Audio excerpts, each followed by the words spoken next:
I sure wish I had a nice accessory switch panel instead of using this thing. Stick around. What's up, y'all? Welcome back to the channel. My name's Clint, and yes, I'm in my garage. So y'all know I've been considering a switch system, but trying to decide which one. There's all kinds of them out on the market, man. You got S-Pod, you got S-Tech, you got Switch Pro, you've got the factory Mopar switches. Then you've got all the other knockoffs. And it's not that I didn't like any of those switch systems. I'm real particular about the mounting aspect of the rockers. I got to thinking about it, and you know, really the Mopar switch system is probably the cleanest look. But I didn't go with the Mopar. I went with Lasfit. They've got 4 different variations of the kit. Rubicon, non-Rubicon, 4 switches, 8 switches. You've got some choices. So I'm going to put it in and see how it works. All right, so here's the box that it came in. It's a real nice box. Very nice packaging.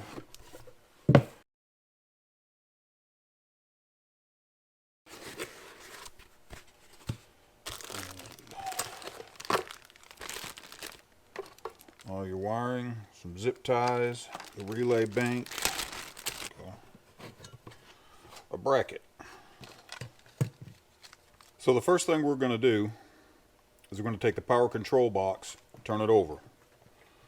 This small side of the bracket, turn it over, and it mounts on the power control box like this.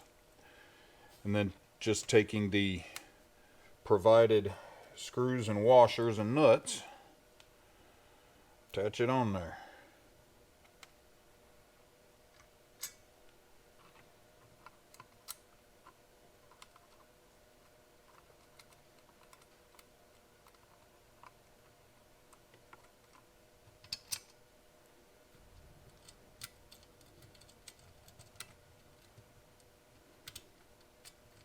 This nut is a 7mm.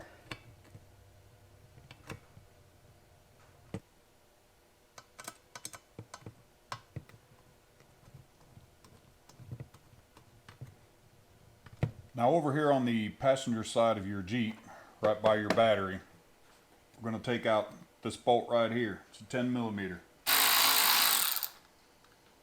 Now we're going to bring our control panel with the box over here. This is going to fit right down in here, just like the factory Mopar one. Put this bolt back in, and there's a hole right here that this lines up with, and this bracket has a little adjustment to it. That hole right there is empty, but it's threaded, and they send you a bolt for that. So using the provided bolt, put that in there. It has 2 sets of accessory wires. I think this is for left and right side. I could be wrong, but that's my guess, because the length of the wires and where they seem to go, that's what leads me to believe that you're just going to wire your left sides on this one and then your right sides on that one, or however you have your accessories positioned. Alright, so over here on the driver's side with your wiring harness, this end goes inside the cab because that's what's going to plug up in your switches. And this end, like I was saying on the other side, I believe is where we're going to hook up any accessories that you have on this side. Now to get that inside the cab, see that right there? That little black plug. If you go inside the cab and find that plug on the inside, it just pops right out towards the engine compartment.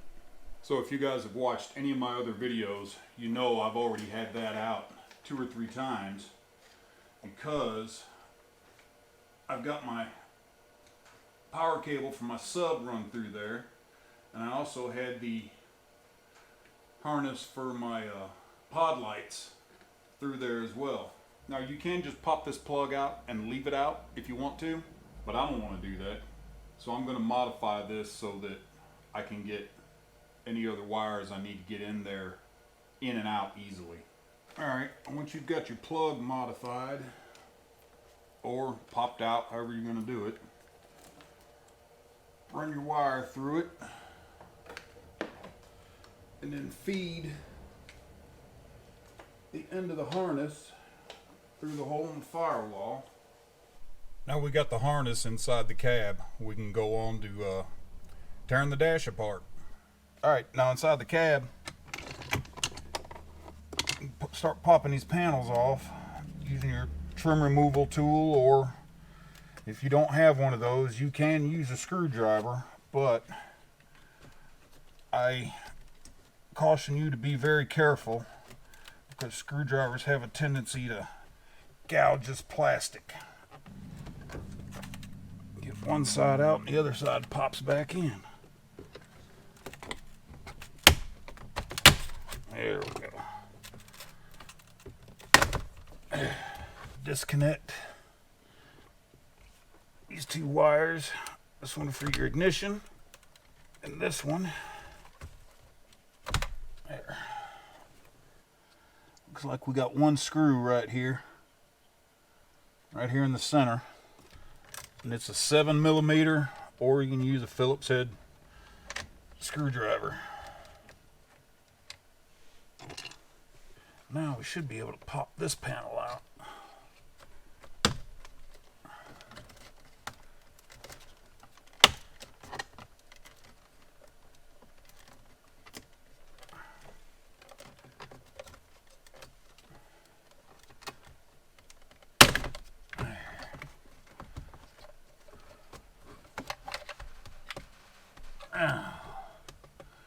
I go to disconnecting all this stuff.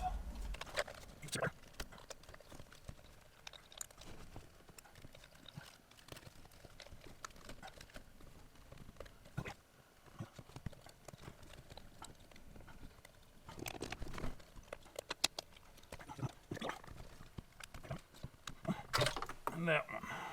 Alright, now that's out. Alright, now once you have your panel off in some place where you can work on it, turn it over. And if you got the 8-switch kit, your whole tray would be one piece, but because this is a Rubicon, this is the only side I'm taking out. Either way, it's going to be, let's see, 1, 2, 3, 4 5.5mm bolts, and they are bolts, they're not screws, so you're going to have you 5.5mm.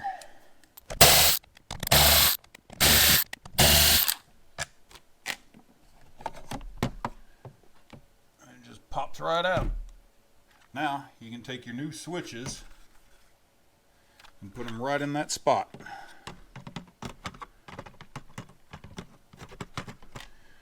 Use the same bolts to attach it.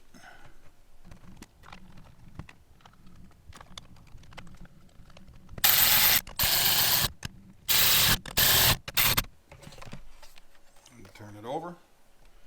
That's what we have. Pretty nice. Now, I want to pull this panel here out from under the steering wheel. Just grab it someplace and give it a firm pull, and those tabs will pop right out.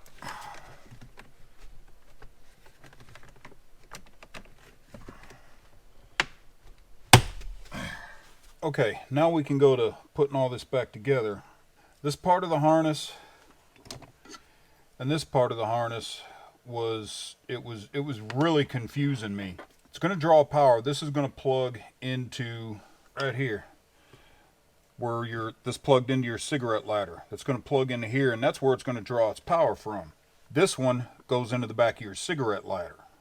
I mean, you can tell that by looking at it. Because this connector has this small end on it, I know it goes to the other end of the harness that goes to the fuse relay box. So these have to go here. And there's two other places for it, and it was really confusing me. I was like, what in the world? But then it dawned on me that you're probably going to get the same harness whether you get the 4-switch kit or the 8-switch kit. If I'm correct, you can plug this into either one of these two and your switches are going to work. And then so if you have the 8 switch kit, the other switch is going to plug into the other one. So I hope that makes sense. Alright, so we can start plugging all this back together now.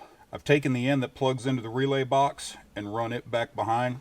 If you've only got the 4 switch kit, you're going to have one plug left over that doesn't go into anything. This plug right here is going to take the wire that would have gone into your cigarette lighter.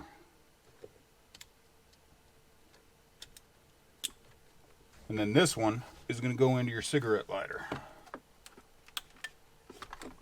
This has got to go to your switch panel.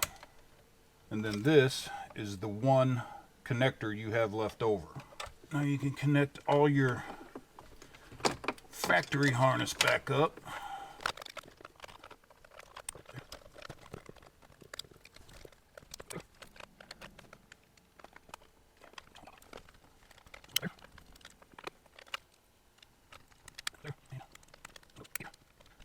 These two go on the top piece. But I'll tell you what I'm going to do. I'm just going to throw them together before I start plugging everything back up, and I'm going to test this, make sure it's right. So after checking that my connections were correct, they were. So I got to take this back apart so I can get the bottom back together.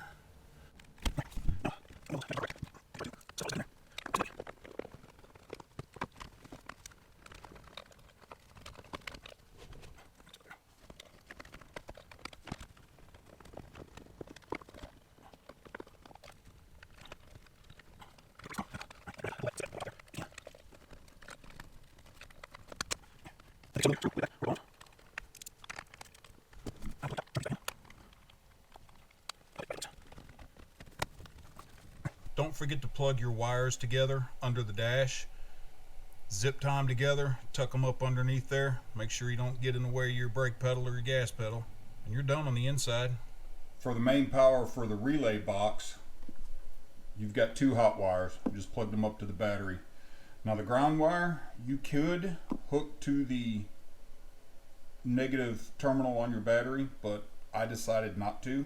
I went ahead and hooked it to the chassis ground, which is right here. It's a 10mm bolt. Took that bolt off, hooked the ground wire up to it, put the nut back on, good to go. So here's what it looks like under the hood. It's pretty clean. I kind of like it. I've got everything wired up. I hooked my pod lights up to where it says side. The indicator light is on. My pod lights are on. Now they're off. On, off.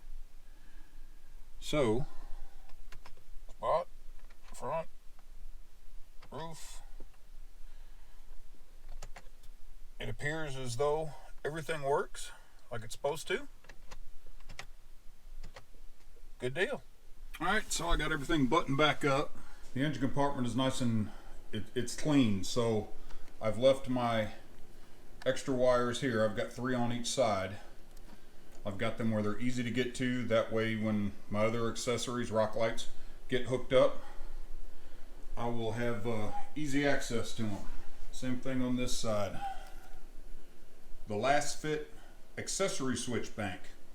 Alright, install wasn't too bad. Once I figured out what it was I was supposed to be doing. Cleaned up the engine bay real good. I like that. On the inside, it gives a real nice factory look to it.